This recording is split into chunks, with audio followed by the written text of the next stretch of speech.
4, verses 21 through 30. Jesus is rejected by the people of Nazareth.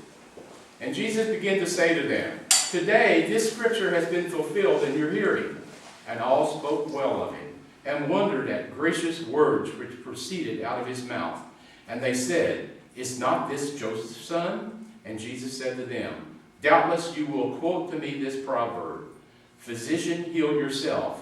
What we have heard you did at Capernaum, do here also in your own country.'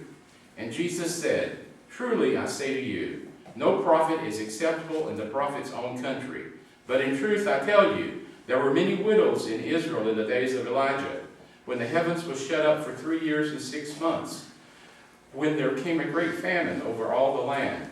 And Elijah was sent to none of them, but only to Zarephath in the land of Sidon, to a woman who was a widow.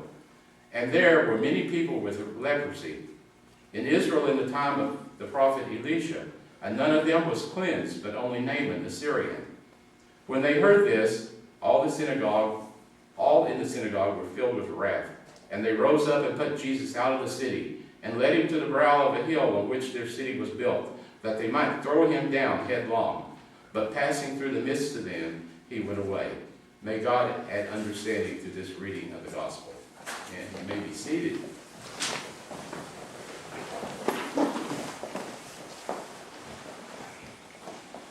I love the reading today, the gospel reading, because, as always, I took another new look at it and asked a question of myself. And I'll ask the question of you also. Knowing the way things are in society these days, and we have the right-wing religious fanatics, I didn't say nuts, I said fanatics. Okay. We have different people varying on what we all should be like. So I looked at this message from Jesus, and it's the same message he was telling the people he was talking to that we need to hear again today. Who owns God? Who does God belong to? It's a strange question. Which people or group? Which faith community? What nation does God abide with? But let's look again at the story about Jesus' return to his hometown. At first, everything seemed to go really well.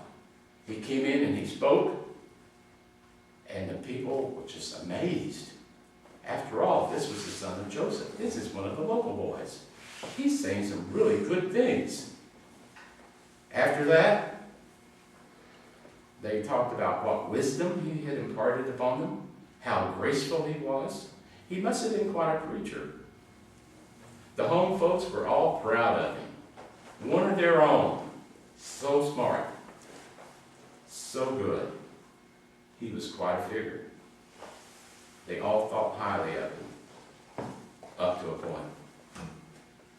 Up to a point. The point was reached when Jesus dared to reinterpret their religious traditions, to upset their status quo, to tell them what they believed might be wrong. Notice the progression of the reception of Jesus. They went from pride to bewilderment to outright anger. Why? Why did they do that? Exactly what did Jesus teach them during this very first sermon of his in Nazareth? Jesus taught his listeners then and now 3 things about God. The first one, God is unpredictable. In verses 25 through 26, Jesus reminded the hearers of the story that he was talking to about their history of Elijah. During a time of drought in Israel, everyone in the nation was suffering. The predictable thing was that God would have heard their prayers and sent rain to them. Because you know they were praying. They were offering sacrifices probably. But Jesus tried to get them to realize that no, God is unpredictable. God sent the prophet not to the people of Israel, but to a widow woman. She was a foreigner. She wasn't one of them. They're the ones who needed something. They needed rain. But he went to see a widow woman, a foreigner, an outsider. And the first thing he did was perform a miracle by replacing the last bit of flour and oil that she had. She took that and she shared it with him.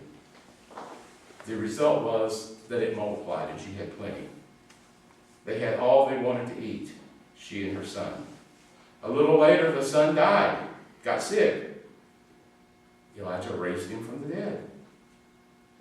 All of that for an outsider, for someone that's not part of God's people.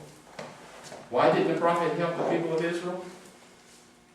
Wouldn't you have expected God to do the predictable thing? Yes, you would have. But God is a God full of surprises. God is unpredictable in that God does things that normal human wisdom would not anticipate. Grace is one of those things. God's grace for each and every one of us. The second thing is God is uncontrollable. We know that there are many, many churches, denominations, preachers that would like to tell us what God thinks. But none of them know. Jesus reminded the people that were listening to him at that time of the time when many people in Israel had leprosy. And a prophet was sent to cleanse only one person. That one person was not a Hebrew, was not one of them, was not one of the group. It was Naaman, a Syrian, an outsider. Surely people in Israel were praying and doing their best to beg God to heal their sick people. But God chose to heal a non-Jew. Why? We cannot know all the reasons. Or perhaps God was trying to teach that God is not owned by anybody and is not controlled by anyone. God is God, and God chooses whom God will. No group of people can claim God as an exclusive right. God is uncontrollable by humans. The third thing that Jesus was trying to teach them was God is unstoppable. The funny part about this message was that this passage is that Jesus was welcomed at first. They just thought he was wonderful. One of our own. And then he was rejected because he reminded the people that God is God and not their exclusive property and not the exclusive property of any group or anyone. When he did that, his own people turned on him. We're told that they drove him out of town and took him to the edge of a cliff to throw him off. Boy, that was a reaction to a sermon, wasn't it? Hope I don't ever get that reaction. Take me to the edge of Fayetteville and tell me to leave town. That might be incredible, though. I might like that. But Luke tells us that when they were trying or thinking about throwing him out of town, that he just walked right through the crowd. They didn't even notice that he went on his way. This, in a sense, is a story about the entire gospel. People try to hijack it for their own uses. They try to set the terms for God's actions. They try to determine who's worthy and who's unworthy. But Jesus walks right through all of that. Walks right through it. And walks right to the people that are rejected. I read from one Bible scholar that said, there are always people who want God on their own terms, but you can't have God while you reject God's people. What did we used to hear all the time? We don't hate you. We just hate what you do. We hate the sin, not the sinner. Can't do that. You've got to love the sinner. What is God doing among us? Does God need to just keep on going because we don't welcome God here on God's own terms? Are we trying to control God and predict God's actions because we think we have God all figured out?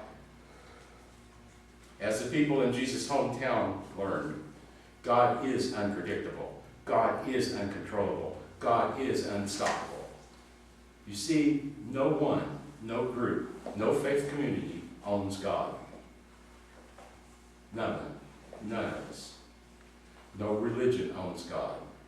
I always like to think there's as many relationships with God as there are people. And each one is different. And who am I to say that yours is wrong and mine is right?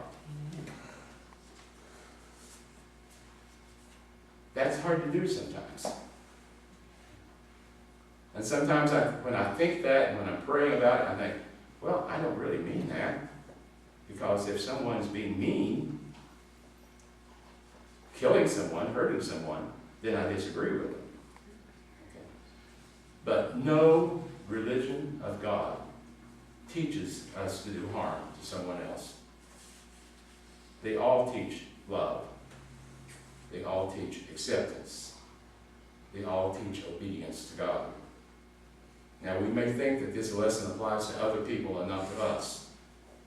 Because we all know people, we all know groups, we all know churches that would do well to learn from what Jesus had to say. But this lesson is for us also. Do we also think we own God sometimes? Or do we invite God into our lives to own us? That's the question we must continually ask. Remember this. You are my own.